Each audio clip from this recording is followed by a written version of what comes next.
कैलास जीवन हे बहुतेकांच्या घराघरात गेलेली बाटली आहे, ट्यूब आहे. आणि विठ्ठल कामताना तिन्ही सांजा झाल्यानंतर एकच बाटली आठवत असेल, पण मी गुणकारी बाटलीविषयी बोलतो आहे. तर ही सगळ्यांना माहिती आहे, पण त्या पाठीमागचे राम कोलटकर हे फार कमी जणांना माहिती आहेत, कारण ते प्रसिद्धीच्या झोतात नसतात. सर्व पत्रकारांशी, सर्व जाहिरातीच्या माध्यमातल्या मंडळींशी, सर्व वाहिन्यांशी, वाहिन्यातली माणसंसुद्धा ज्या वाहिन्यांच्या चालकांपर्यंत पोचत नाहीत तिथे हे पोचत असतात, कारण तो त्यांच्या व्यक्तिगत आनंदाचा भाग आहे. म्हणून ते साहित्य, नाट्य, संगीत, जाहिरात अशा त्यांच्या कैलास जीवन पलीकडच्या अनेक गोष्टींमध्ये रस घेत असतात. मुळामध्ये MA आणि उत्तम वाचन आहे.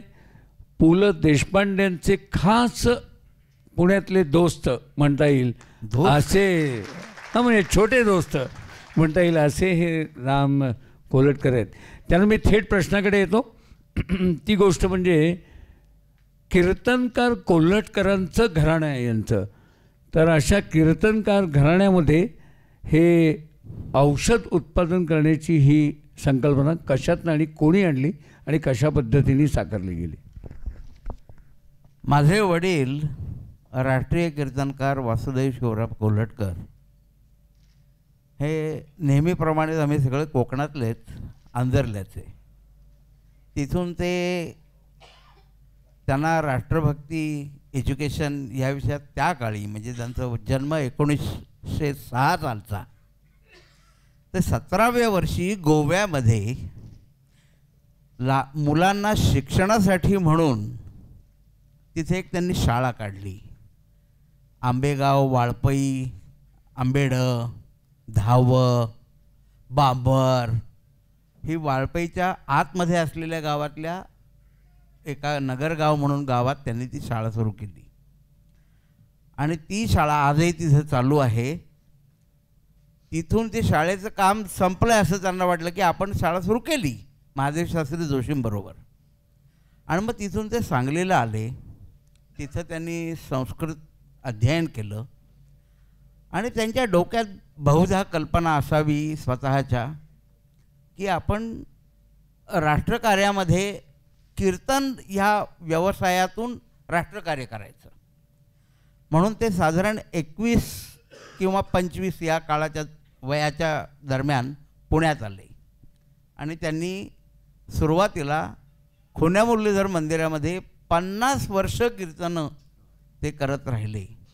मुंबईला गिरगावामध्ये त्यांची कीर्तनं खूप अफाट व्हायची आणि त्याच काळात त्यांना असं वाटलं की आपण हे काम करत असताना एक छंद काही त्यांचे जोपासले होते त्यांनी. त्याच्यामध्ये किमया असा एक छंद होता की काही लोकांना त्या काळामध्ये असं वाटायचं की आपल्याकडे परिसर स्पर्श म्हणून जी कल्पना आहे, खरं आहे की नाही मला माहीत नाही, त्या परिसर स्पर्शासारखा आपल्याला कुठल्याही लोखंडापासून, अमुक सोन्यापासून, चांदीपासून, तांब्यापासून सोनं करता येईल अशी एक काहीतरी कल्पना होती आणि ती त्यांच्याही मनामध्ये असावी. त्यातून त्यांची प्रयोगशीलता वाढत गेली आणि ह्या प्रयोगशीलतेबरोबर त्यांच्या डोक्यात अनेक आयुर्वेदीय औषधांच्या संबंधामध्ये काही विचार सुरू झाले आणि ते रसायनं किंवा औषधी वनस्पती ह्या एकमेकात करत असताना त्यांना शतधौत घृत या नावाची एक औषध आहे आयुर्वेदात सांगितलेलं की तूप जर 100 वेळा असं आपण व्यवस्थित फेसलं, घोटलं तर त्यापासून अनेक व्याधींना त्याचा उपयोग होतो. ही कल्पना त्यांनी राबवत चंदन तेल, खोबरेल तेल, कापूर, काही वनस्पती, टाल्क पावडर ह्याचा वापर करून कैलास जीवन प्रथम निर्माण केलं. आणि हे कैलास जीवन काही दिवस त्यांच्याकडे त्यांनी आपल्या परीने वापरलं ते पायाच्या भेगा, त्वचा कोरडी होते त्याच्यासाठी म्हणून वापरायचा प्रयत्न केला आणि असे 10 वर्ष बहुतेक त्यांनी ते तसंच ठेवलं होतं. बर. परंतु स्वतःलाच त्यांना कधीतरी काही त्रास झाला आणि ते औषध त्यांनी ते लावलं आणि त्यांना त्याच्यातून गुण आला आणि मग त्यांनी असं ठरवलं की हे आपण लोकांपर्यंत नेऊन पोचवावं. आणि म्हणून त्यांच्या कीर्तनाला साधारण पुण्या मुंबईत मी पाहिलेलं आहे, त्या काळामध्ये 2-1 हजार लोक यायची आणि ह्या 2,000 लोकांपैकी किमान 500, 1000, 1,500 एवढी लोक हे समजा माझे वडील महाराज झाले असते तर आजचे सगळ्यात मोठे कोट्याधीश महाराज झाले असते. इतकं त्यांचं त्या काळात प्रभावी असं व्यक्तिमत्व होतं. त्यांची दाढी होती, त्यांना काळेभोर केस, रोखलेले डोळे मी पाहिलं आणि अतिशय व्यक्तिमत्व, सरळ नाक, मध्यम उंची, खादीचे कपडे म्हणजे धोतर दुटांगी नसायचं, काचा घातलेलं धोतर असायचं आणि खादीचा अप्रतिम नेहरूंच्या पेक्षा निराळ्या पद्धतीचा दोन्ही बाजूनी खिसे, कफ असलेले फुल कफ आणि वरती कॉलर नसलेला असं त्यांचा स्वतःचा नेहरू शर्ट होता, तो स्वतःचा डिझायनर ड्रेस. हो, डिझायनर ड्रेस होता आणि अतिशय म्हणजे स्वच्छ. म्हणजे आपण ज्यांना असं समजूया की गुरुजींचं पोट सुटलेलं आहे किंवा कीर्तनकार पोट सुटलेला आहे, काहीतरी इकडे हे करतो. माझे वडील अतिशय स्वच्छ पांढरे कपडे घालून कीर्तन करत असत. 5:30 वाजता म्हणजे 5:30ला कीर्तनाला उभे राहायचे, 7 वाजता त्यांचं कीर्तन संपलेलं असायचं. त्या कीर्तनाच्या माध्यमातून त्यांनी कैलास जीवनचा पहिल्यांदा लोकांपर्यंत पोहोचवण्याचा प्रयत्न केला का? हो. बरं, मी कामत साहेबांच्याकडे वळतो. कामत साहेब, आपण उत्तम बोलता, उत्तम खिलवता, उत्तम खाता देखील. तर खाण्याच्या व्यवसायामध्ये खाणं उत्तम असणं उत्तम महत्त्वाचं का खाणं उत्तम असलेलं चांगल्या बोलण्यातनं खपवता येणं महत्त्वाचं? सगळ्यात महत्त्वाचं म्हणजे खाणारा परत येणं महत्त्वाचं आहे. वा वा वा वा. A repeated client is the biggest success of any business. बरोबर बरोबर. आणि तुम्ही लक्षात घ्या साहेब, खरोखर मी हे सगळं लिहून घेत होतो कोल्हटकरांचं. त्यांना एक ऑडियन्स जो होता तो टार्गेटेड ऑडियन्स होता, त्यामुळे ते 100% यशस्वी झाले. कीर्तनाला जाणार, त्यांचं कीर्तन ऐकणार आणि त्यांना ज्याच्याने बरं झालं ते मी वापरणार. ह्याच्यापेक्षा चांगला मार्केटिंग गुरु तुमच्या वडिलांना मला शत प्रणाम. जसं स्वामी विवेकानंदांनी सांगितलं, टेक अप वन आयडिया, त्यांनी ती आयडिया घेतली कीर्तनाची, टार्गेटेड ऑडियन्स निर्माण केला आणि त्याला सांगितलं हे लावलं तर तुझा आधी कीर्तन ऐकणारे सगळे हायरे दैया दुःखी असतात. हे का कीर्तन ऐकणारे दुःख्याचं कारण मी सांगतो तुम्हाला. त्या काळी टेलिव्हिजन नव्हता, त्या काळी बोधक, सद्बोधक किंवा चांगलं बोलणारे कमी लोक होती.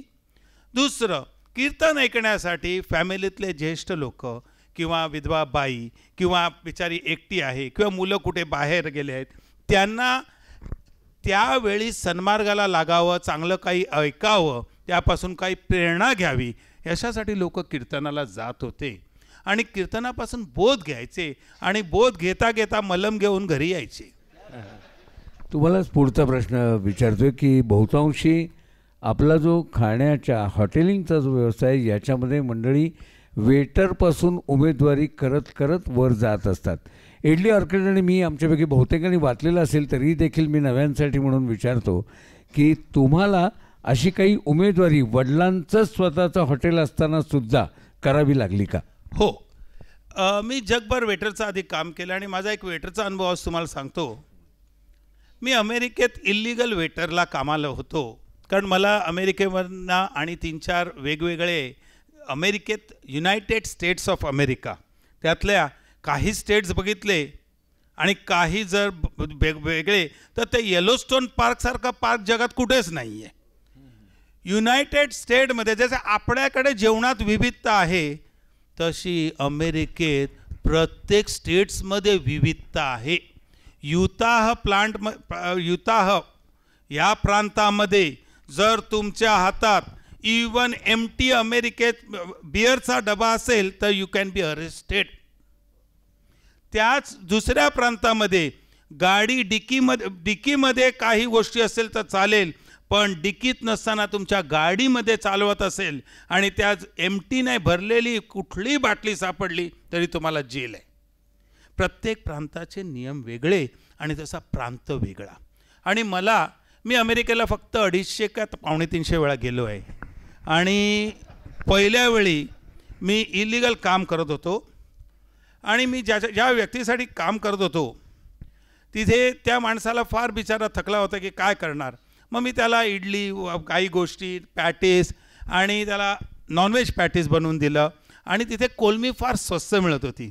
तर मी ती कोलमीचं जे आपल्या गोव्यामध्ये तुम्हाला मी संध्याकाळ झाली म्हणून सांगितलं तर, पण ते तीर्थ घेताना मी तीर्थ म्हटलंय बरोबर, तीर्थ घेताना आपण एवढंच म्हणू विठ्ठल कामतांचं तीर्थ. तर ते घेताना सुकटाची कोशिंबीर देतात. ती फुकट असते, त्याची काही किंमत नसते. आणि त्या सुकट नुसती भाजली त्याच्यामध्ये त्यांचंच सॉस घातलं आणि दिली तर तो मालक एवढा माझ्यावर खुश झाला आणि त्याचा सेल वाढला. मी एक दिवशी काम करत होतो आणि लगेच मला कळलं, आरशात पाहिलं आणि लगेच मला कळलं की विठ्ठल कामत तू जेलमध्ये जाणार. कारण इमिग्रेशन ऑफिसर आतमध्ये आले.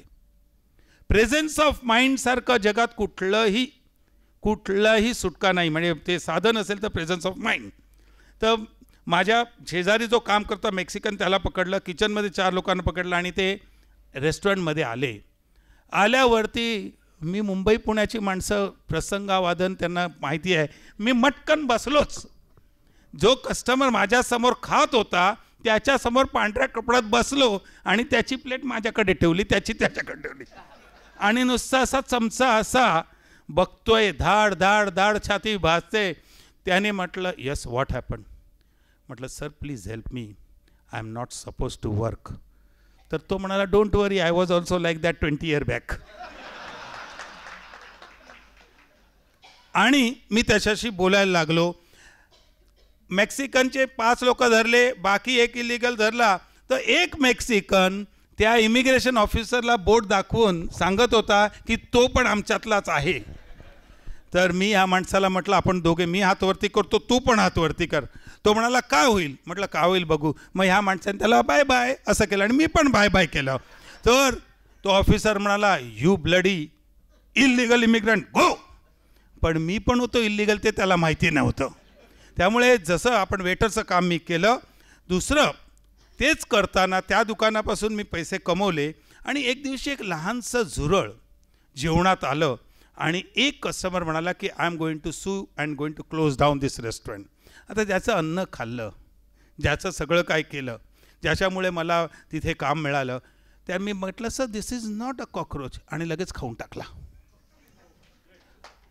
खाऊन टाकल्यावरती तो म्हणाला व्हॉट हॅव यू इटन. म्हटलं दिस इज अ स्पाइस. अहो भारतात किती कॉकरोच कुठे जातात काय माहिती आहे. ठीक आहे. आणि एखाद्याला वाचवण्यासाठी झुरळ खावं लागलं तर काय, मी चायनीज विठ्ठल कामत आहे. त्यामुळे वेटरचं काम मी नाही पण माझ्या मुलांनी पण केलं. विशाल आणि विक्रम जेव्हा कामाला लागले सिंगापूरच्या रेस्टॉरंटमध्ये वेटरचं काम केलं. पण सगळ्यात महत्त्वाचं म्हणजे माझ्या मुलांनी जी कामं केली कुठेही आपलं नाव किंवा पूर्ण नाव दिलं नाही. विशाल के, विदिता के, विक्रम के. आणि ते कमाल म्हणजे ताजमध्ये जेव्हा माझी मुलगी कामाला होती त्याचा शेफ मोठा भाऊ माझ्याकडे कामाला होता. त्याला स्वतःचं काही चालू करायचं होतं आणि त्याला तेव्हा 4 लाख महिन्याला पगार होता. तर त्याला कोणीतरी 8 लाखाला ऑफर दिली. तर तो म्हणाला साहेब मी चाललो आहे, फक्त उद्या तुम्ही मला एक सेंड ऑफसाठी ताजमध्ये या. मी गेलो आणि बाहेर पाहिलं तर माझी मुलगी तिथे, एक मुलगी काम करत होती. तर मी त्याला म्हटलं this girl is still working. तर म्हणाला sir this girl is a race horse. म्हटलं why, anything, any order, anything I give it to her and she does it. काम करने में बहुत ही उसका है, वो एकदम पागल लड़की है. म्हटलं अच्छा यार, ऐसे पागल मिले तो. बोले साहब ऐसे थोड़ी सब मिलते, एक पागल मिला है अभी. आणि मग मी म्हटलं कॉल दॅट गर्ल. ती मुलगी आली. म्हटलं hello young lady, how are you. तर तिने खाली बघत म्हटलं hello sir, how are you. म्हटलं the chef says you are working well. All right म्हणाले आणि निघून गेली. ते गेल्यावर तो म्हणाला सर वो आपके देख के डर गई. मग मी खाली आलो आणि मी नेहमी ड्रायव्हर नसतो, स्वतः गाडी चालवतो. आज शेफ धावत आला, सर सर गलती हो गया. वो बोलती है आप उसके पिताजी है. मैं बोला हाँ तो क्या हुआ. नहीं मैंने बोला वो पागल है, बहुत काम करती है. बोला यही सर्टिफिकेट के लिए मैं वेट कर रहा था. अब मेरे बेटे को ये सर्टिफिकेट या बेटी को मिलेगा कि वो बढ़िया काम कर रहे हैं, उसके लिए तो आपके पास भेजा था. त्या उमेदवारी साहेब असे चांगल्या माणसाकडे. राम कोल्हटकरांना विचारतो की वडिलांनी त्या काळामध्ये कीर्तन माध्यमातून मार्केटिंग करत सुरू झालेला हा व्यवसाय तुम्हा तरुण मुलांनी तुमच्या ताब्यात घेतला का, त्यांनी दिला का, तुम्ही तुमची काही कौशल्य दाखवल्यानंतर तुमच्याकडे सुपूर्द केला गेला. तुमच्या सगळ्या मंडळींच्याकडे तो कसा आला. बऱ्याच ठिकाणी पारंपरिक आपोआप येत जातं, काही ठिकाणी घरातल्यांना तुम्ही पुढे हे करावं असं वाटत नाही, म्हणून मुद्दाम विचारतो. नाही, वडिलांनी हा व्यवसाय स्वतः तर केलाच, त्याच्यामध्ये व्यवसायापेक्षा एक राष्ट्रकार्य आणि कदाचित थोडंसं घर चालवण्याचाही उद्योग, यासाठी त्यांनी ते जास्त केलं. बरोबर. आणि नंतर आम्ही तो व्यवसाय म्हणून मी, माझा धाकटा भाऊ विश्वनाथ, माझे मोठे बंधू वामन, त्यानंतर आम्ही सगळ्या फॅमिलीनी, माझी आई सगळ्यात जास्त, माझ्या आईनीच हा व्यवसाय जास्त केला. बरं, म्हणजे त्याचा कच्चा माल जो आहे तो तयार करण्याचं काम. हो, हे माझ्या आईनी, म्हणजे घर सांभाळायचं. आमच्या घरात 20 लोक जेवायला असायची, त्या सगळ्यांचं करून, कारण शिक्षणासाठी बरीच गोव्यातली लोक माझ्या वडिलांनी हे केलेली होती. सगळेजण आपापल्या पद्धतीने शिकत होते आणि आमची फॅमिली मोठी, आम्ही 10 जणं, त्या सगळ्यांचं करून आई आम्हाला लागणारं रॉ मटेरियल म्हणजे कैलास जेवण ही बनवून द्यायची आणि मग ती भरण्याचं काम आम्ही हाताने करायचो, फॅमिली मेंबर. आणि मग ते बाहेर हे करत असताना शेवटी असं लक्षात आलं की वडिलांनी आपलं अंग त्यातून काढून घेतलं. त्यांनी खरोखर आमच्या दृष्टीने त्यांनी योगवासिष्ठाचा अतिशय अप्रतिम वापर करत ह्या सगळा व्यवसाय आमच्या हाती सोपवला. खरं तर या दोघांच्याकडे, यांच्याकडे सांगण्यासारखं खूप आहे आणि यांच्याकडे सांगता सांगता अनेकविध उदाहरणं देत फार उत्तम पद्धतीनं मांडणीचं कौशल्य आहे. त्यामुळे या दोघांनाही स्वतंत्रपणे 2-2 तास पाहिजेत, आपल्या हाती उपलब्ध अर्धा तास दोघांसाठी. त्यामुळे मी मोजकेच प्रश्न घेतो आहे आणि थेट, त्यामुळे तुम्हाला उंच उड्या वाटतील काही, पण मी मुद्दाम चरित्रकथनं त्यांच्याकडनं अपेक्षित न ठेवता त्यांच्या काही ठळक अनुभवांच्या अनुषंगाने विचारतो आहे. राम कोल्हटकर हे जरी पक्के व्यावसायिक उत्तम कैलास जीवन विकणारे असले तरी मगाशी उल्लेख